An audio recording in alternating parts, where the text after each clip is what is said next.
Hello guys, welcome to another video of stock market friends. Shipwaves online limited guys, इस IPO का आज open होने जा रहा है, जो कि अपकमिंग आईपीओ आज ओपन हो रही है। जानेंगे complete analysis, business model, financial condition, performance, GMP कितना चल रहा है, लिस्टिंग कितना मिलेगा, अप्लाई करिए या फिर नहीं, फाइनल डिसीजन क्या लेना चाहिए, इन सभी पॉइंट्स को डिस्कस करेंगे। और ये कोई रिकमेंडेशन वीडियो नहीं है, इसलिए जो भी फाइनल डिसीजन लीजिएगा अपने रिस्क पर लीजिएगा। चलिए फ्रेंड्स, वीडियो स्टार्ट करते हैं। तो गाइस, आईपीओ जो है 10 दिसंबर को ओपन हो रही है, मतलब आज के दिन, और 12 दिसंबर क्लोज किया जाएगा। ₹1 का फेस वैल्यू है, ₹12 पर शेयर की प्राइस बैंड, 10,000 शेयर्स की lot size, fresh capital IPO, fixed price IPO और बीएसई एसएमई पे लिस्टिंग होने जा रही है। और यहाँ पे जो ऑफर इशू साइज है 56.35 करोड़ का इशू साइज है। इशू किया गया 4.7 लाख शेयर्स का इशू किया गया है। और अगर हम बात करें लगभग यहाँ पे अगर देखिएगा तो एक्चुअली 4.7 करोड़ शेयर्स का इशू किया गया है, जो कि 4.7 लाख शेयर मैंने बोल दिया, एक्चुअली 4.7 करोड़ शेयर्स का इशू किया गया है। आनंद सिक्योरिटीज मार्केट मेकर है। और अगर हम बात करें यहाँ पे लगभग अगर देखिएगा तो अलॉटमेंट डेट है 15 दिसंबर का। 16 दिसंबर रिफंड रिलीज किया जाएगा, शेयर डिमैट अकाउंट में क्रेडिट होगा। और लिस्टिंग डेट रखा गया 17 दिसंबर का। यहाँ पे ऑफर दिया गया एचएनआई और रिटेल को सिर्फ ऑफर दिया गया, 47.5% ईच ऑफर दी गई है। यहाँ पे इंडिविजुअल ओनली 2 लॉट अप्लाई कर सकते हैं। 20,000 शेयर्स मिलेंगे, 2.5 लाख 4 लाख रुपीज पे करना पड़ेगा। और एचएनआई मिनिमम 3 लॉट अप्लाई कर सकते हैं, 3.6 लाख रुपीज पे करना पड़ेगा। अगर हम बात करें यहाँ पे कंपनी के प्रोमोटर का, तो प्री इशू 99.9% का, पोस्ट इशू 66.7% का। और प्रोमोटर है Mr Kalandan Mohammed Haris, Mr Kalandan Mohammed Altaf, Mr Kalandan Mohammed Arif और मिस्टर अबीद अली, मिसेस बीबी हाजिरा और मिस्टर मोहम्मद साहिम हरीश इसके प्रोमोटर है। और अगर हम बात करें इस कंपनी के बिजनेस को लेकर, तो कंपनी का जो उससे पहले जीएमपी देख लेते हैं। कंपनी का जो जीएमपी है ₹0 का, विच मीन्स कंपनी या तो फ्लैट डेब्यू करेगा या तो इसका ऑन लिस्टिंग कर सकती है। अब हम लोग बात करते हैं कंपनी का बिजनेस को लेकर। 2015 में इनकॉर्पोरेट किया गया था। और ये डिजिटल फर्स्ट फॉरवर्डिंग और एंटरप्राइज सास सॉल्यूशन का बिजनेस में इंगेज है, जो कि यूनिफाइड प्लेटफॉर्म ऑफर करता है शिपिंग और लॉजिस्टिक्स के लिए। और मल्टी मॉडल ट्रांसपोर्टेशन सॉल्यूशंस भी ऑफर कर प्रोवाइड कर रही है, जैसे ओशन, लैंड, एयर का, तीनों का, जिससे एक एफिशिएंट, कॉस्ट इफेक्टिव और रिलायबल ग्लोबल शिपिंग मैनेजमेंट जो है इंश्योर कर रहा है। सर्विसेज में डिजिटल फ्राइट फॉरवर्डिंग, जो कि लेवरेज दे रहा है एडवांस टेक्नोलॉजी का, जिससे लॉजिस्टिक प्रोसेस को सिमलेस स्ट्रीमलाइन कर सके और एंड टू एंड सपोर्ट जो है ग्लोबल शिपमेंट के लिए प्रोवाइड कर सके। और एंटरप्राइज सास सॉल्यूशंस की अगर बात करें, सॉफ्टवेयर सॉल्यूशंस ऑफर कर रहा है, जिसमें कंपनी शिपिंग और लॉजिस्टिक्स को डिजिटलाइज कर रही है और रियल टाइम डेटा जो है इनसाइट्स डिलीवर कर रहा है, जिससे ऑपरेशनल एफिशिएंसी को एनहांस कर सके। और इसके बाद थर्ड सर्विसेज जो है अदर सर्विसेज, इसमें company trade finance, insurance, warehousing, custom clearance और रिलोकेशन सर्विसेज जो है ऑफर करता है, सिक्योर एफिशिएंट ग्लोबल लॉजिस्टिक्स के लिए। 31 अक्टूबर के अकॉर्डिंग 35 एम्प्लॉइज पे रोल पर काम कर रहे थे।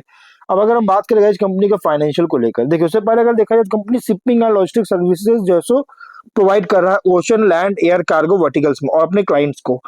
और कंपनी जो है ना मोस्ट मॉडर्नाइज और टेक सेवी मेथड का जो है ऑफर करता है सभी तरह की लॉजिस्टिक सर्विसेज के लिए ए वन रूफ के अंडर, जो कि एक हाईली कॉम्पिटिटिव फ्रैगमेंटेड सेगमेंट में ऑपरेट कर रही है। फाइनेंशियल एसेट्स है 98.4 करोड़ का, नेटवर्थ 30.8 करोड़ का, रिजर्व 21.3 करोड़ का और डेट है 40 करोड़ का। वहीं अगर हम रेवेन्यू प्रॉफिट की बात करेंगे तो 23 में 69 करोड़ का रेवेन्यू, 2.2 करोड़ का प्रॉफिट, 24 में 97.3 करोड़ का रेवेन्यू, 6.3 करोड़ का प्रॉफिट, 25 में 108.6 करोड़ का रेवेन्यू, 12.2 करोड़ का प्रॉफिट है। फर्स्ट हाफ में 41.7 करोड़ का रेवेन्यू, 4.7 करोड़ का प्रॉफिट है।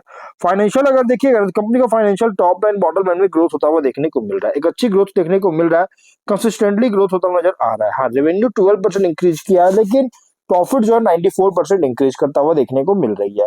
ROE 50.8%, ROC 25.7% और डेट इक्विटी 1.3 टाइम का, RONW 41.89% का और PAT एबिटा मार्जिन 10 और 17.5%। पीबी और पी रेशियो 4.4 और 9.3 टाइम का। देखिए कंपनी का पी रेशियो के अकॉर्डिंग जो प्राइस बैंड रखा गया, बहुत ही एग्रेसिव, बहुत ही हाई प्राइस रखा गया है आईपीओ का। अगर हम बात करें तो कॉम्पिटिटर में अगर देखिएगा तो टाइगर लॉजिस्टिक्स है, लैंसर कंटेनर लाइंस है, टाइम स्कैन लॉजिस्टिक्स और सीप वेब्स, ये सभी इसके कॉम्पिटिटर है, मतलब कॉम्पिटिशन बहुत ही हाई लेवल की है। मैं अगर हम बात करें स्वॉट को लेकर, तो स्ट्रेंथ में आप देखिएगा तो ये company digital freight forwarding plus logistics plus enterprise SaaS platform है, जो कि मल्टी मॉडल शिपिंग जो है ऑफर कर रहा है लॉजिस्टिक्स सॉफ्टवेयर टूल्स के साथ, को जिसमें टेक और लॉजिस्टिक दोनों कंबाइन किया गया है, जिससे जो कि ट्रेडिशनल फ्राइट फॉरवर्डर से जैसे डिफरेंट हो रहा है, अलग तरह से काम कर रही है। कंपनी जो है फाइनेंशियल परफॉर्मेंस में भी ग्रोथ देखने को मिल रही है। एबिटडा पीएटी मार्जिन दोनों इंक्रीज किया है, रेवेन्यू ग्रो कर रहा है और सब कुछ इंक्रीज कर रहा है। लो डेट टू इक्विटी रेशियो और रीजनेबल रिटर्न मैट्रिक्स देखने को मिल रहा है, जो कि इंडिकेट कर रहा है मैनेजेबल लेवरेज और हेल्दी रिटर्न्स के लिए पोटेंशियल, अगर ये ग्रोथ सस्टेन करता है तो। आईपीओ प्रोसीड से एम है working capital need, subsidiary funding और loan repayment, general corporate purpose के लिए फंडिंग चाहती है, जिसके लिए आईपीओ लेकर आया, जिससे बैलेंस शीट को स्ट्रेंथन कर सकता है, ग्रोथ को सपोर्ट करेगा, ऑपरेशंस को स्केल कर सकती है। लेकिन वीकनेस भी है, रिलेटिवली स्मॉल और semi listed logistics technology company है, जो कि स्केल बहुत ही मॉडेस्ट है और कंपेयर करें लार्जर से स्टैब्लिश्ड लॉजिस्टिक्स ऑपरेटर से या फिर ग्लोबल फ्राइट प्लेयर से, जो कि इसका बार्गेनिंग पावर, ग्लोबल कवरेज और रिसोर्स क्यूशन को जो है लिमिट कर सकता है। मिनिमम इन्वेस्टमेंट जो है लगभग 10,000 शेयर्स का लॉट साइज है, जो कि कुछ डिस्क्लोजर के अंडर लगभग 20,000 आपको अप्लाई करना पड़ेगा, लॉट साइज 10,000 शेयर्स का। और इसलिए गाइस डिटेल इन्वेस्टर जो है ना साइजेबल कैपिटल जो है इसमें पार्टिसिपेट करने की बहुत जरूरत होगी, और इसमें गाइस थोड़ा सा एक प्रॉब्लम में हो सकता है, डिसएडवांटेज मिल सकता है। लॉजिस्टिक्स फॉरवर्डिंग बिजनेस के साथ साथ कंपनी होने के कारण गाइज कंपनी का रेवेन्यू मार्जिन जो है अभी वल्नरेबल है global economic cycles, fuel freight for rate volatility और कस्टम्स एक्सपोर्ट इंपोर्ट रेगुलेशंस और इंटरनेशनल ट्रेड डिस्ट्रप्शंस के कारण, जो इम्पैक्ट कर सकता है। डिमांड प्रॉफिटेबिलिटी भी डिपेंड करता है ग्लोबल ट्रेड वॉल्यूम्स पर, अगर ट्रेड स्लो होता है या जियो पॉलिटिकल ट्रेड डिस्ट्रप्शन आगे होता है तो गाइस बिजनेस को बहुत बुरी तरह से इम्पैक्ट करेगा, और कंपटीशन भी जो है ट्रेडिशनल फ्राइट फॉरवर्डर से और ग्लोबल लॉजिस्टिक फर्म से भी बहुत ज्यादा बढ़ेगा। अपॉर्चुनिटीज में अगर देखिएगा तो लगातार ग्लोबलाइजेशन और ट्रेड वॉल्यूम्स को, जो कि export import specially e commerce में अगर देखा जाए तो बॉर्डर शिपमेंट जो ई कॉमर्स है इसमें लगातार इंक्रीज कर रहा है, ग्रो कर रही है। इसलिए गाइस इसके digital freight forwarding plus integrated logistics platform को के लिए डिमांड जो है बूस्ट हो रहा है, जिससे अगर ये स्केल इफेक्टिवली काम करता है तो गाइस शिप वेव्स को बेनिफिट मिल सकता है। सिर्फ जो शिफ्ट है लगातार इंक्रीज हो रहा है टेक इनेबल सप्लाई चेन और लॉजिस्टिक सर्विसेज की ओर, लगातार शिफ्ट इंक्रीज हो रहा है, जिससे कंपनीज और एक्सपोर्टर्स को जो है प्रेफर कर रहे हैं डिजिटल प्लेटफॉर्म्स का कर सकते हैं, जिससे ट्रांसपेरेंसी ट्रैकिंग ऑटोमेशन ऑफर कर रही है, जिससे शिप वेब्स को एक एडवांटेज मिल सकता है इस लेगेसी ऑपरेटर्स के कारण जिसको दे रही है। वहीं अगर देखिए तो आईपीओ फंडिंग से और बैलेंस शीट इंप्रूव करने के साथ कंपनी जो है अब सर्विसेज जो ऑफर कर रहा है उसको एक्सपैंड करने में भी इन्वेस्ट करेगी, जिससे इंटरनेशनल पार्टनरशिप सब्सिडियरीज में बिल्ड कर रही है और मार्केटिंग स्केल करेगी, जिससे पोटेंशियली इसके मार्केट शेयर और मार्जिन को इंक्रीज करेगा। तो स्मॉल मिड एक्सपोर्टर्स को टारगेट करने में एबिलिटी है कंपनी, और ये एसएमई जो है ना जो कि cost effective technology backed shipping चाहते हैं, उनके लिए एक लार्ज एड्रेसेबल अनटैप्ड मार्केट हो सकता है इंडिया और एशिया में, जिससे एक नीश मिड साइज लॉजिस्टिक्स फर्म के लिए एक रनवे की तरह ग्रोथ कर सकता है। लेकिन थ्रेट भी है, ग्लोबल ट्रेड वोलेटिलिटी के कारण गाइस कंपनी का डिमांड और को रिड्यूस कर सकता है, मार्जिन को स्क्वीज कर सकती है, और इंटेंस कंपटीशन है large global technological logistics firms से और shipping companies traditional freight forwarder से बहुत ज्यादा कंपटीशन इंक्रीज हो रहा है, जो कि डीपर पॉकेट्स और ग्लोबल नेटवर्क है जिनका, जिससे स्मॉल एसएमई स्केल आईपीओ को जो है ना बहुत ही हार्ड बना रहा है प्राइस और कवरेज पर compete करने के लिए। Regulatory compliance custom clearance risk भी है, प्लस सेमी आईपीओ होने के कारण जो कि स्टॉक एक्सचेंज में लिस्टिंग होगा, जिसके कारण लिक्विडिटी और वोलेटिलिटी रिस्क देखने को मिल सकता है। वहीं अगर हम बात करेंगे पीयर कंपैरिजन करें तो देखिए large traditional logistics freight forwarding players या फिर ग्लोबल शिपिंग फर्म से कंपेयर करें तो कंपनी एक स्मॉल तो है, छोटी कंपनी और नीश पे भी काम कर रहा है, लेकिन एक टेक इनेबल मॉडल और प्लस फ्राइट फॉरवर्डिंग कॉम्बिनेशन होने के कारण गाइस इसको जैसे डिफरेंशिएशन के लिए एक पोटेंशियल दे रहा है।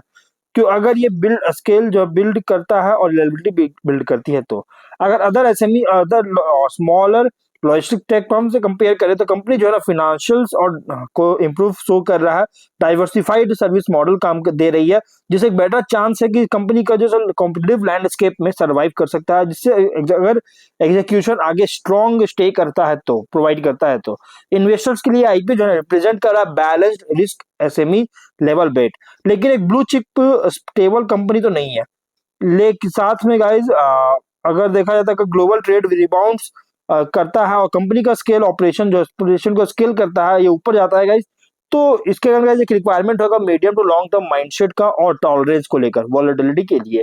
तो कुछ रिस्की पॉइंट्स भी है जीएमपी जीरो पेज का, विच मींस कंपनी या तो फ्लैट या तो डिस्काउंट लिस्टिंग करेगा। ऑब्जेक्टिव मैंने आपको ऑलरेडी अभी बताया गाइस, जो कि लगभग मैं फिर से बता देता हूँ। वर्किंग कैपिटल रिक्वायरमेंट और इन्वेस्टमेंट करेगी सब्सिडियरी और मेन में, loan repayment, general corporate purpose के लिए फंडिंग चार्जेस के लिए आईपीओ लेकर आया। तो गाइस देखिए कंपनी ओवरऑल जो है ना रिस्की आईपीओ तो है, अगर आप रिस्क लेना चाहते हैं तो कंसीडर कर सकते हैं, अदरवाइज आप इसको इग्नोर कर सकते हैं। बाकी फाइनल डिसीजन आप अपने रिस्क पर लीजिएगा। तो मिलते हैं नेक्स्ट वीडियो में, टिल देन बाय बाय।